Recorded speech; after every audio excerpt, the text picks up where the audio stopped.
दोस्तों, जीवन में धोखा खाना भी बहुत जरूरी है, क्योंकि चलना माँ बाप सिखा देते हैं, लेकिन संभलना खुद ही सीखना पड़ता है।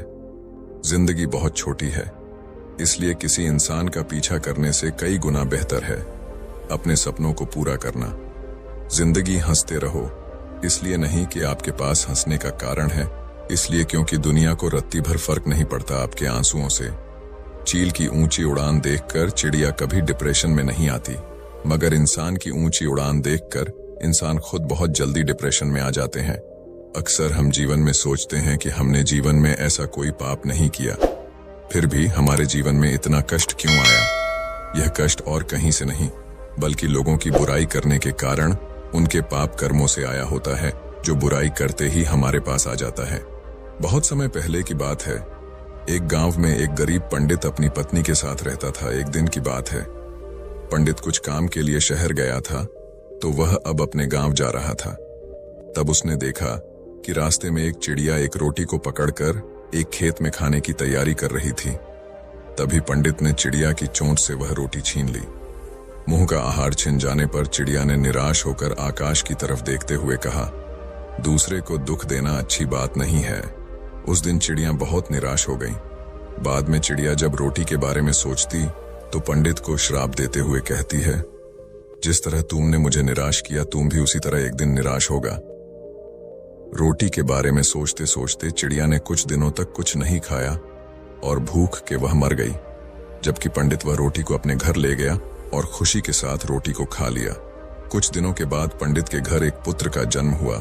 लड़का देखने में इतना सुंदर था कि जो भी उसे देखता अपने हाथ में उठा लेता था। माँ बाप उसे देखकर भूख प्यास भूल जाते। धीरे धीरे लड़का बड़ा हो गया। रूप गुण से भरपूर लड़के को देखकर माँ बाप की खुशी का कोई ठिकाना नहीं था।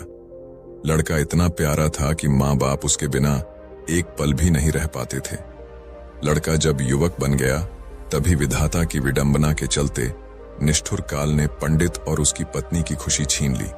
जिस दिन लड़का मृत्यु को प्राप्त हुआ, उसके बाद माँ बाप के आंसू रुकने का नाम नहीं ले रहे थे। दोनों ने खाना पीना छोड़ दिया और दिन रात दोनों छाती पीटते हुए कहते, पत्थर दिल यम ने हमें जीते जी जला दिया। अगर सुबह शाम उसे कूटा जाए तो उसे कैसा लगेगा। यह कहकर पंडित रोज चिढ़ पटकते हुए कहने लगा कि यम का कलेजा कूट रहा है।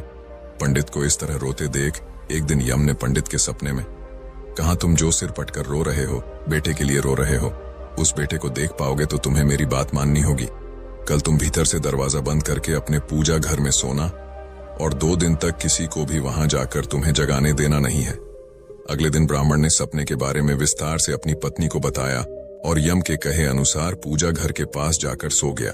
जब पंडित को गहरी नींद आई, तब एक यमदूत वहां आया और पंडित का शरीर वहीं छोड़कर उसकी आत्मा को अपने साथ यमपुरी लेकर चला गया। यमपुरी में पंडित ने न जाने कितने सारे नजारे देखे। कहीं पापी को यमदूत कूट कूट कर दर्द दे रहे थे, तो कहीं भयंकर पापी को उन्हें घसीट कर नरक कुंड में डाल रहे थे। झुंड बनाकर यमदूत घूम रहे थे, शोर मचा रहे थे। इस तरह जगह जगह अजीब अजीब मंजर देखकर पंडित के होशों उड़ गए और डर के मारे वह कांपने लगा। यमदूत उसे यमराज के पास लेकर आया। डर के मारे थर थर कांप रहे पंडित को देखकर यमराज ने उससे कहा, पुजारी, डरो मत, तुम्हें यहाँ कुछ नहीं होगो। जरा तुम उन नौजवानों की तरफ देखो, क्या उनमें से कोई तुम्हारा बेटा भी है। पंडित ने उन नौजवानों तरफ देखा तो अपने बेटे को मौजूद पाया। बेटे को देखकर पंडित ने खुश होकर यमराज से कहा, जी महाराज, वह मेरा बेटा है। पंडित का जवाब सुनकर यमराज ने कहा, उसे यहाँ बुलाओ, अगर ना आए तो वहां जाकर बुला लाओ। पंडित ने अपने बेटे को पुकारा, मगर वह नहीं आया। तब उसके पास जाकर बोला, मेरे बच्चे, मैं आया हूं, तुम मेरे साथ चलो। पंडित ने 2-3 बार इस तरह कहा, मगर बेटे ने उसकी तरफ देखा ही नहीं। तब उसका हाथ पकड़कर पंडित ने कहा, मेरे बच्चे, इधर देखो तो मैं हूं तुम्हारा पिता। यह सुनकर बेटे ने बाप की तरफ देखकर चिल्लाकर कहा, तुम मुझे बेटा क्यों कह रहे हो? मैं तुम्हारा बेटा नहीं हूं। कभी तुमने चिड़िया को तकलीफ पहुंचाकर उसके मुंह का खाना छीन लिया था। उसी का बदला लेने के लिए मैं तुम्हारा बेटा बनकर तुम्हारे घर पर जन्म लिया था। अब याद आया ना, जिस तरह मेरे मन को तुमने तकलीफ पहुंचाई थी, उसी तरह मैं तेरे मन को तकलीफ पहुंचाकर चला आया। बेटे का जवाब सुनकर पंडित निराश हो गया और यमराज के पास उदास होकर बोला, वह मेरा बेटा नहीं है। पंडित की बात सुनकर यमराज ने उससे कहा, तुम लोग बेवजह मुझे कोस रहे थे, अब पता चल गया ना किसका कसूर था। इतना कहकर यमराज ने दूत को इशारा किया और दूत पंडित की आत्मा लेकर तुरंत उसके पूजा घर में पहुंच गया। पंडित के शरीर में उसकी आत्मा डालकर यमदूत चला गया। पंडित जागते ही उसकी पत्नी को सपने का सारा हाल बता दिया और उसके बाद पंडित और उसकी पत्नी ने दिवंगत बेटे की याद में आंसू बहाना बंद कर दिया।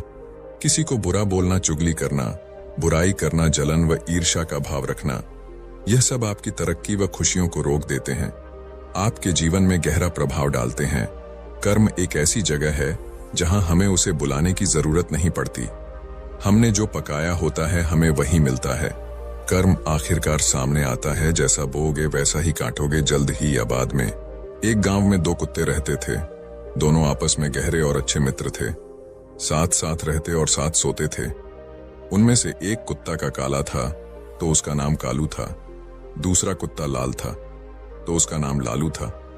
एक दिन दोनों कुत्तों ने तीर्थ यात्रा करने की सोची, किंतु वे रास्ता नहीं जानते थे। दोनों ने निश्चय किया कि यात्रा शुरू तो करें, रास्ता तो अपने आप निकल आएगा। एक दिन वह दोनों एक साथ तीर्थ यात्रा पर निकल दिए। चलते चलते उन्हें एक गांव दिखा। काफी रात भी हो गई थी तो वह दोनों एक पेड़ के नीचे सो गए। थके होने के कारण उन्हें नींद आ गई। सुबह होने पर फिर अपनी यात्रा पर निकल पड़े। एक गांव पार किया। दूसरे गांव के पास पहुंचने पर उन्हें भूख लगी। वहां उन्हें 4-5 चूहे दिखाई दिए। लालू की पूंछ खड़ी हो गई। वह कालू से कहता है, क्यों गंडक जी, आप फरमाओ तो मैं इन 3-4 चूहों की चटनी बना डालूं। कालू ने गर्दन हिलाकर कहा, नहीं भाई लालू जी, हम तीर्थ यात्रा पर निकले हैं और तीर्थ यात्रा में किसी की हत्या करना पाप होता है, तो आप कोई दूसरा उपाय खोजो जिसमें कोई जीव की हत्या ना हो तथा हमें कुछ ऐसा ना खाना पड़े जिससे हमारी तीर्थ यात्रा भंग हो। दोनों कुत्ते एक सपाटे पर रुक गए। वहां पर एक मंदिर था। कुछ देर आराम करने के पश्चात दोनों ने फैसला किया कि अलग अलग दिशा की ओर चलना चाहिए। जिसको जो मिलेगा खा लेंगे। एक साथ चलते तो दोनों में से किसी का भी पेट नहीं भरेगा। कालू और कालू दोनों अलग अलग दिशा में निकल गए। जाने से पहले उन्होंने तय कर लिया कि वे वापस आकर इसी जगह पर मिलेंगे। लालू कुत्ता चलते चलते एक गांव में पहुंचा। वहां एक दयालु पंडित रहता था। वह पूजा पाठ करके भोजन करने ही जा रहा था। उसकी पत्नी ने उसके लिए भोजन थाल तैयार कर रखा था। पंडित ने भोजन को भोग लगाया ही था कि लालू कुत्ते ने झट से उसकी थाली में मुंह डाल दिया तथा एक रोटी उठाकर वहां से भाग गया और पंडित ने ईश्वर का नाम लिया और हाथ धोकर उठ गया। पंडित ने अपनी पत्नी से कहा, बेचारे ये गंडक जी भी कितने भूखे हैं, सो आप ये भोजन की थाली इन्हें ही खिला दीजिए। पंडित की पत्नी गुस्सा होकर बोली, आप ये क्या कह रहे हैं? इस गंडक जी को ये थाली, इसमें कितने अलग अलग पकवान हैं, 2 तरह की सब्जी, अचार, दही, खीर, पूरी। पंडित दया भाव से बोला, तुम ठीक कहती हो, पर ये भी भूखे हैं। आप तो ये थाली इन्हें ही दे दीजिए। सोच लो कि ये थाली इनके ही भाग्य में लिखी थी। इसके पश्चात पंडित ने लालू कुत्ते को खूब पेट भरकर भोजन करवाया। लालू ने उसे खूब दुआएं दी। उधर कालू कुत्ता एक किसान के यहाँ पहुंचा। किसान अपने खेत में चक्कर लगा रहा था और जंगली जानवरों को खेत से बाहर निकाल रहा था। किसान की पत्नी खाने की थाल रख कर गई थी। थाल में भिंडी की सब्जी थी और बाजरे की रोटियां थीं। खेत का काम पूरा करके वह थाल खोलकर खाना खाने को तैयार हुआ ही था कि कालू ने तुरंत ही उसके भोजन में मुंह डाला और थोड़ी सी रोटी का टुकड़ा तोड़कर भागा। किसान एकदम से गुस्से में आ गया और खड़ा उठा। उसकी आंखें अंगारों की तरह लाल हो गई। उसने अपनी लाठी उठाई गाली देते हुए। उसने लाठी से इतनी जोर से वार किया कि कुत्ते की कमर टूट गई। वह पीड़ा से चिल्लाने लगा। कमर टूट जाने के कारण वह भाग ही नहीं सकता था। इसी बीच उसकी कमर में 3-4 लाठियां और पड़ गई। कुत्ता अधमरा हो गया। उसका साथी लालू चौराहे पर खा पीकर आराम कर रहा था। वह खड़े होकर अपने साथी का इंतजार कर रहा था। उसका साथी उसे कहीं भी नजर नहीं आ रहा था। लाचार और उदास होकर वह चौराहे पर बैठ गया। थोड़ी देर बाद उसे कालू अपनी तरफ नजर आते हुए खुश हो गया। वह जल्दी से उसकी ओर भागा। उसकी टूटी हुई कमर देखकर वह बहुत दुखी हुआ और पूछने लगा, भाई तुम्हारे साथ ऐसी दुर्दशा किसने किया? कौन पापी है जिसने एक रोटी के लिए तुम्हारी कमर ही तोड़ डाली? कालू की आंखें भर आई। उसने पीड़ा से कहते हुए सारी बात सुनाई। कालू की बात सुनकर वह क्रोध तथा दुख में डूबकर बोला, मैं उससे अपना बदला जरूर लूंगा। उस किसान को बताऊंगा कि खुद की कमर किस प्रकार टूटती है तो कैसा लगता है। लालू भी बोला, मुझे भी उस पंडित का कर्ज चुकाना है। उसने मुझ पर कितनी कृपा की है। मैं रोम रोम से उसे आशीष देता हूँ। इसी प्रकार बातचीत करते हुए दोनों कुत्तों ने अंत में यह निश्चय किया कि उन्हें प्राण त्याग देना चाहिए तथा प्राण त्यागने के बाद उनके घरों में जन्म लेना चाहिए। इत्तेफाक से ना तो किसान के घर कोई पुत्र था और ना ही पंडित के। दोनों कुत्तों ने मंदिर आगे जाकर अपने प्राण त्याग दिए। एक ही पल में दोनों मृत्यु को प्राप्त हो गए। कुछ समय पश्चात कालू ने किसान के घर जन्म लिया। किसान बहुत खुश था, किंतु उसकी खुशी अगले ही दिन विलुप्त हो गई। घर में इस पुत्र के जन्म होते ही उसकी पत्नी अस्वस्थ रहने लगी। उसका बैल मर गया। पहले जन्मदिन पर किसान के हरे भरे खेत को जानवर ने तहस नहस कर दिया और दूसरी तरफ पंडित के घर भी पुत्र का जन्म हुआ। पंडित और उसकी पत्नी बहुत खुश थे। कुछ समय बाद पुत्र के बड़े होते ही राज दरबार में पंडित का पद ऊंचा हो गया। पंडित ने राजा को एक युद्ध में जीत की बात बताई। 1-2 दिन बाद राजा युद्ध जीत गया। इससे खुश होकर राजा ने पंडित को राजपंडित नियुक्त कर दिया। उसे अपार धन तथा एक महल भेंट किया। जैसे जैसे पंडित का बेटा बड़ा होता गया, वैसे वैसे वह भी पिता के समान तेजस्वी निकलता गया। उसने छोटी उम्र में सारे शास्त्रों का अध्ययन कर लिया। वह बड़े बड़े विद्वानों और पंडितों को शास्त्रार्थ में हरा देता था। से पंडित के जीवन में 4 चांद लग गए थे। उधर दूसरी तरफ किसान का बेटा नकरा निकला। वह बात बात पर अपने बाप को गालियां देता था, उसे डांटता था। वह जुआ खेलकर बचे कुचे धन को उड़ाने लगा। वह किसान बहुत ही दुखी हो गया था। उसे कुछ समझ नहीं आ रहा था। आखिर अंत में उसने सोचा कि इसको सुधारने का कोई उपाय करना चाहिए। इस तरह विचार करते हुए वह एक बुद्धिमान व्यक्ति के पास पहुंचा। उसने उसके सामने अपनी समस्या बताई। बुद्धिमान आदमी बोला, किसान को बोला, तुम इसकी शादी कर दो। शादी की नकेल अच्छों को सीधा कर देती है। किसान ने तुरंत घर जाकर अपनी पत्नी को बात आई। अपनी बेटे की शादी करने की सोची। वह लड़की की तलाश करने लगा। दूसरी तरफ पंडित का विचार भी अपने बेटे की शादी करने का हुआ।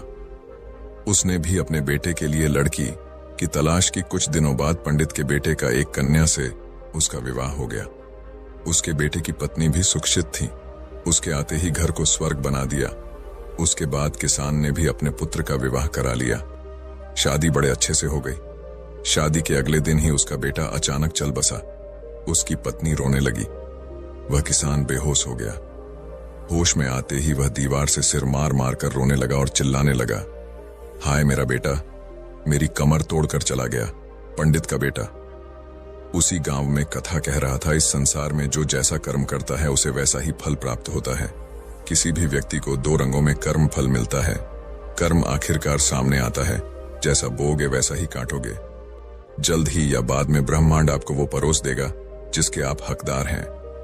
कर्म ही व्यक्ति की पहचान का मुख्य आधार होता है। आपके कर्म आपके चरित्र को परिलक्षित करते हैं। जीवन में सफलता प्राप्त करने के लिए हमें हमेशा सकारात्मक कर्म करने चाहिए, क्योंकि कर्म ही हमारे भविष्य को निर्धारित करते हैं। दोस्तों, आपने आज के इस वीडियो से क्या सीखा वह मुझे आप कमेंट में बता सकते हैं। इसी के साथ में उम्मीद है कि आपको आज की वीडियो पसंद आई होगी। तो इस वीडियो को उस इंसान को शेयर करें जिससे यह कहानी सुनने की जरूरत है, और उसी के ठीक बाद चैनल को सब्सक्राइब करें। तो चलिए फिर मिलते हैं ऐसी एक और नई वीडियो में एक नए मैसेज के साथ। तब तक के लिए अपना ख्याल रखें। धन्यवाद और नमो बुद्धाय।